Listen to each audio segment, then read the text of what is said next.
There is an invisible line that every avoidant lives by, whether they're conscious of it or not. It's not something they talk about, it's not something they announce, but it governs everything. It's the line between emotional control and emotional exposure. On one side, they feel safe. On that side, they can manage perception, regulate connection, and maintain a sense of independence that protects them from being overwhelmed. But the moment they cross that line, they step into uncertainty. And for an avoidant, uncertainty feels like danger. So what do? They stay in control. They keep conversations measured. They reveal just enough to create connection, but never enough to feel vulnerable. They might be present, they might be attentive, they might even seem emotionally available at times, but it's calibrated, it's intentional, it's safe, because as long as they remain on that side of the line, they don't risk losing themselves. Now here's where it gets interesting. When an avoidant is dealing with most people, that line is non-negotiable. It doesn't matter how kind you are, how patient you are, how much you give, they will not cross it. And this is where a lot of people misunderstand them. They think, if I just love them more, they'll open up. But that's not how this works. Avoidants don't respond to pressure by opening. They respond by retreating. The more you push, the more they reinforce that boundary. But when an avoidant truly loves an empath, something subtle begins to shift. Not dramatically, not in a way that's obvious at first, but it's there. They start stepping closer to that line. And eventually, in small, almost hesitant moments, they cross it. It might look like them saying something they didn't plan to say, admitting something they usually keep hidden, staying in a conversation that makes them uncomfortable instead of shutting down or pulling away. These moments are easy to overlook if you don't understand their significance, but psychologically, they are massive. Because what you're witnessing is not just emotional expression. You're witnessing internal conflict and a conscious decision not to run from it. You have to understand, for an avoidant, exposure feels like losing control. And losing control feels like losing safety. So when they choose to cross that line, even briefly, they are overriding a deeply ingrained pattern that has protected them for years, sometimes decades. That doesn't happen casually. That doesn't happen for just anyone. And here's the part most people miss. They won't cross it cleanly. They'll step over it, feel the intensity, and sometimes retreat again. They might open up one day and become distant the next. Not because what they felt wasn't real, but because it was too real, too unfamiliar, too unregulated. So they go back to what feels safe, trying to make sense of what just happened internally. This is where the empath's awareness becomes critical. If you interpret that retreat as rejection, you'll respond in a way that reinforces their fear. But if you recognize it as part of their process, you create space instead of pressure. And that space is what allows them to come back. Not out of obligation, but out of choice. Because ultimately, that's what makes this line so powerful. When an avoidant crosses it for you, they're not being pulled, they're choosing. They're choosing to risk discomfort. They're choosing to step into emotional territory they've spent their entire lives avoiding. And that choice, repeated over time, becomes the foundation of something real. So don't measure their love by how effortlessly they open. Measure it by the moments they choose not to close. Avoidants don't actually fear love in the way most people assume. That's the first misunderstanding that creates so much confusion in relationships like this. It's not love itself that overwhelms them, it's what love demands of their internal world. Because love, especially the kind an empath brings, doesn't stay on the surface. It deepens, it expands, it asks to be felt fully. And for an avoidant, that level of emotional intensity can feel like a loss of control over their own nervous system. So what do? They create distance. Not as punishment, not as rejection, but as regulation. Distance is how they stabilize themselves. It's how they breathe again when things start to feel too close, too real, too consuming. And this is where most people misread them. They assume distance means disinterest. But in reality, distance often means overwhelm. Now here's where the empath becomes central to this dynamic. Empaths don't just love, they resonate, they feel what is unspoken. They hold emotional space in a way that can feel deeply safe, but also deeply exposing. Because an empath doesn't just see your words, they sense your inner world. And for an avoidant, that level of being seen can feel like emotional nakedness. Not in a romantic sense, but in a psychological sense. So when an avoidant meets an empath, their system goes through a contradiction. On one hand, they feel connection. On the other hand, they feel exposed. And that contradiction creates movement. Approach, then withdrawal, intimacy, then distance. not randomness, but regulation. But when an avoidant truly loves an empath, something begins to change in how they handle that internal tension. They don't stop feeling overwhelmed, but they stop escaping immediately. And that difference is everything. Instead of shutting down a conversation, they stay in it a little longer. Instead of disappearing completely, they pause before they withdraw. Instead of emotionally checking out, they try imperfectly, inconsistently to remain present inside discomfort. And this is not because the discomfort has disappeared. It's because the connection has started to matter more than the escape. Think about what that actually means psychologically. An avoidant is essentially rewiring a lifelong strategy in real time. The strategy says, when intensity rises, exit. But love begins to introduce a new possibility. What if I don't exit and I survive it? That is a profound internal shift. It is not romanticized, it is not smooth, it is often messy, confusing, and non-linear. This is why you'll see avoidants act hot and cold even when they care deeply. One day they lean in emotionally, the next day they retract. It's not because their feelings disappeared, it's because their nervous system is recalibrating. They are learning tolerance for emotional closeness in small fragmented doses, and each time they stay instead of running, they are expanding their capacity for intimacy. But here's the critical point most people miss. Avoidants don't stay in emotional intensity because it feels good. They stay because the person in front of them has become meaningful enough to endure discomfort for.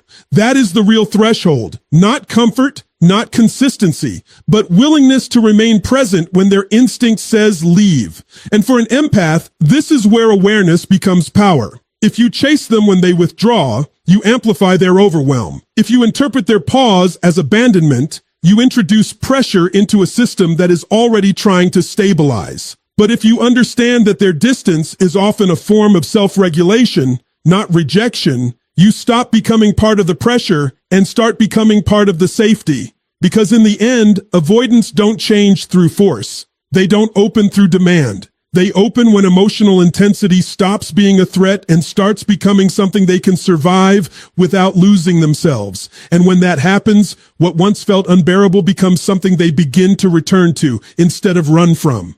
That is where love stops being theory and becomes transformation. One of the most misunderstood traits in avoidant psychology is their relationship with vulnerability. On the surface, it looks simple. They don't open up, they keep things private, they avoid emotional exposure.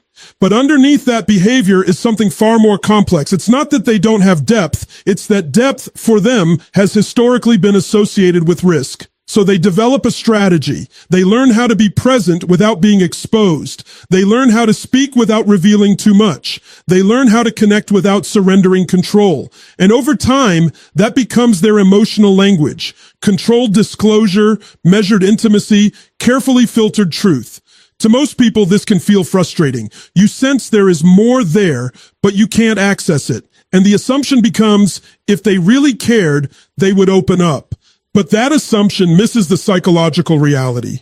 For an avoidant, opening up is not a matter of willingness, it is a matter of safety. And safety is not determined by logic, it is determined by emotional history. Now here's where the empath changes the equation. An empath doesn't just listen to words, they listen to what is underneath the words. They don't rush, they don't force. They hold emotional space in a way that feels different from typical interaction. And that difference matters more than most people realize. Because avoidants are not unaware of their own emotional depth. They are often highly self-aware. They know what they feel. They simply don't express it easily. So when they encounter someone who can sense them without demanding immediate disclosure, something begins to shift internally. The pressure decreases, the threat perception lowers. And in that lowered pressure environment, vulnerability becomes slightly more possible. But even then, it doesn't happen in a single moment of emotional confession. It happens in fragments, in pieces, in unplanned disclosures that slip out during moments of lowered defense. They might say something personal and then quickly change the subject. They might reveal a fear and then laugh it off as if it didn't matter. They might share a memory they've never shared before,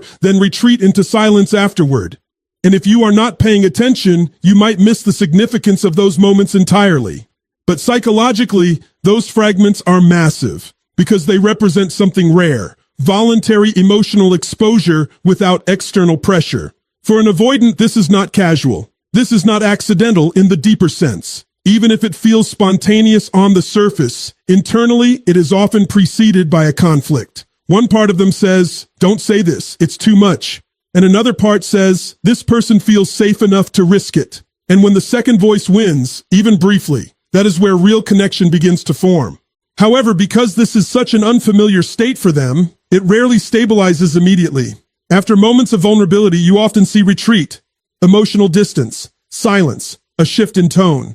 Not because they regret what they shared, but because they are processing the emotional exposure that just occurred. They are reestablishing equilibrium. This is where many relationships collapse. The empath interprets the retreat as rejection. The avoidant interprets the empath's reaction as pressure. And suddenly, what was a moment of genuine openness becomes a cycle of misunderstanding. But when the empath understands the pattern, something different happens. There is no overreaction, no emotional escalation, just steadiness. And that steadiness is not passive. It is regulating. It signals to the avoidant nervous system that vulnerability did not lead to danger. And over time, that is what builds trust. Not grand emotional declarations, not forced conversations, but repeated experiences of being seen without being overwhelmed. Because for an avoidant, trust is not built through intensity. It is built through survival of intensity. It is built through the realization that I opened up and nothing broke. And once that realization takes hold, they begin to do something they rarely do with most people. They begin to open again, not because they were pulled, but because they now have evidence that it is safe. That is the beginning of real emotional access. Not perfection, not full disclosure, but something far more important, willingness to be seen, one truth at a time. And that is where avoidance stops being a wall and starts becoming a doorway. Avoidants often build their entire identity around one central idea. I don't need anyone. And on the surface, that looks like strength. It looks like independence, self-sufficiency, emotional control. They pride themselves on being able to handle life alone, on not being dependent, on not being emotionally entangled in ways that could compromise their stability. But if you look deeper, that independence is not just a personality trait, it's a protection strategy. It is built over time, usually in response to experiences where closeness felt unpredictable, overwhelming, or unsafe. So they learn to rely on themselves not because connection is meaningless, but because connection once felt risky. And this is why their emotional world is so carefully structured. Dependence is not just avoided, it is actively resisted. Because dependence in their internal framework equals vulnerability. And vulnerability, in their experience, can feel like loss of control. So they construct a life where they don't need much. They solve their own problems. They manage their own emotions. They keep their internal world contained. And for a long time, that system works. It creates stability. It creates predictability. It creates distance from emotional overwhelm until they meet an empath. Because an empath doesn't enter that system with force. They don't demand dependence. They don't pressure attachment. They don't try to break independence. Instead, they offer something different. Emotional safety. Emotional understanding without intrusion. Presence without pressure. And that is where something subtle begins to happen inside the avoidant. They don't suddenly abandon their independence. That almost never happens. But they begin to soften around it. They begin to make exceptions without fully realizing it. They start to seek small forms of connection, not dramatic dependency, not emotional collapse, but presence. They might check in more often than they used to. They might share thoughts they normally keep to themselves. They might reach out in moments where they would usually stay silent. And on the surface, these look like small behaviors. But psychologically, they represent something significant. They represent deviation from their core defense strategy. Because every time an avoidant reaches out instead of withdrawing, they are challenging their own internal rule. I handle everything alone. And what makes this even more important is that they don't experience it as dependency in the traditional sense. They experience it as relief, a softening of internal tension, a moment where they don't have to hold everything by themselves. But here's the complexity. They still fear what that means. Because once you begin to rely, even slightly, you introduce the possibility of emotional loss. And for someone who has structured their life around emotional self-containment, that possibility can feel destabilizing. So they oscillate. They move forward, then back. They reach out, then retreat. Not because they are playing games, but because two internal systems are colliding, the desire for connection and the fear of losing autonomy. Now, when an empath is present in this dynamic, something crucial happens. The empath doesn't threaten their independence. They don't demand more than what is naturally offered. They don't turn every moment of connection into obligation. And because of that, the avoidant begins to experience something new, connection without captivity. That distinction is life-changing for them, because what they begin to realize, often unconsciously, is that needing someone does not automatically mean losing themselves. That emotional reliance does not have to equal emotional collapse. That closeness can exist without control being taken away. And so they begin to rewire one of their deepest assumptions, slowly, cautiously, not in theory, but in behavior. They start choosing presence over isolation. They start staying in connection a little longer than before. They start allowing emotional support to exist without immediately compensating for it by pulling away. And for an avoidant, this is not a small shift. This is a structural change in how they relate to intimacy itself. But it only happens under one condition, that the connection feels emotionally safe enough to explore without fear of being consumed. Because if independence is their armor, then love is the first experience that makes them consider setting it down. Not because they are forced to, but because for the first time, they begin to feel that they might not need it all the time. And that realization changes everything. Because the moment an avoidant discovers they can stay connected without losing themselves, independence stops being a wall and starts becoming a choice. Consistency is where avoidants reveal more truth than they ever do in words. Not because they are naturally inconsistent people, but because consistency requires emotional regulation, and emotional regulation requires safety. When an avoidant does not feel safe, their connection pattern becomes cyclical. Approach, withdrawal, return. It's not random. It's not manipulation. It's a rhythm built around managing internal intensity. To understand this, you have to stop judging them by the standard of linear emotional behavior. Most people assume that if someone cares, they will show up steadily, predictably, without fluctuation. But avoidants don't operate from emotional linearity. They operate from emotional threshold management. When intensity rises beyond what they can comfortably process, they step back. When it settles, they return. So at the beginning of most relationships, you often see this inconsistency very clearly. They can be warm, engaged, even deeply present one day, and then distant or emotionally unavailable the next. And for the other person, especially an empath, this creates confusion because the empath feels continuity. The avoidant experiences fluctuation. But here's the key insight. When an avoidant does not care, they disappear completely. There is no cycle. There is no return. There is just absence. So paradoxically, inconsistency often means there is something present that is still trying to regulate itself within connection. Now, when an avoidant truly loves an empath, something begins to shift in this rhythm. The pattern does not disappear immediately, but it changes shape. The distance becomes less extreme. The returns become more intentional. The silence becomes shorter, less absolute, less detached. They don't suddenly become perfectly consistent. That is not realistic. But what changes is directionality. Instead of drifting away for long periods, they begin to recalibrate faster. Instead of disappearing completely, they stay loosely connected even during withdrawal.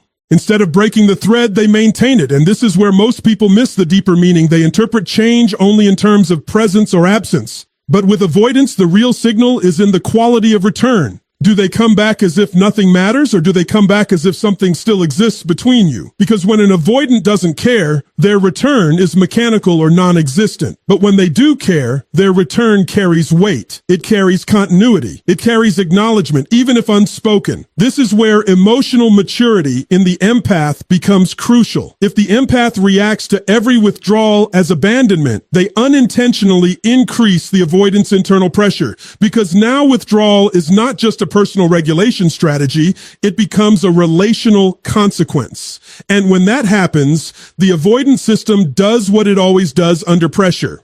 It expands distance. But when the empath remains steady, something very different happens. The avoidant begins to experience something rare in their relational history, connection that does not punish fluctuation. And that is transformative for them, because slowly their nervous system starts learning a new association. I can step back and the connection is still there. And that realization reduces the urgency of full withdrawal. It allows them to stay partially engaged even when overwhelmed. So over time, consistency begins to evolve, not into perfection, but into stability within imperfection. They may still need space, but they don't sever connection to take it. They may still pull away, but they don't disappear into emotional silence the way they once did. And most importantly, they begin to return with less fear of consequence. And that shift is everything. Because for an avoidant, consistency is not about routine. It is about emotional safety over time. It is about whether connection survives distance.